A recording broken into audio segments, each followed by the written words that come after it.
সুপ্রিয় দর্শক মন্ডলী, আমি এই মুহূর্তে বসে আছি সাকুয়া বাজারে রহমান প্লাজার খকসাতলিতে আলাপন অফিসে। আমার সাথে বসে আছেন আমাদের সিনিয়র আওয়ামী লীগ নেতা জনাব আসাদ আলী শিকদার মহোদয়। আমি ওনার কাছে এই মুহূর্তে জানতে চাচ্ছি যে আসলে আগামীতে আমাদের যে আওয়ামী লীগের বোদা দেবীগঞ্জের ভবিষ্যৎ কি এবং বর্তমান যে পরিস্থিতি সে বিষয়ে আপনার কিছু মূল্যবান মতামত আমি প্রত্যাশা করছি। ধন্যবাদ আপনাকে। আসলে প্রশ্নটা আপনার আমি যে পর্যায়ের আর কি আওয়ামী লীগের একজন কর্মী, আসলে এই প্রশ্নের উত্তর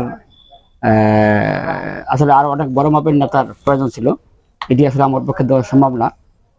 তারপরে বলতে হয় যে আসলে আমরা পঞ্চগড় 2 আসনে আমরা জানি যে বরাবরই আমাদের এই এলাকার যে সিনিয়র নেতা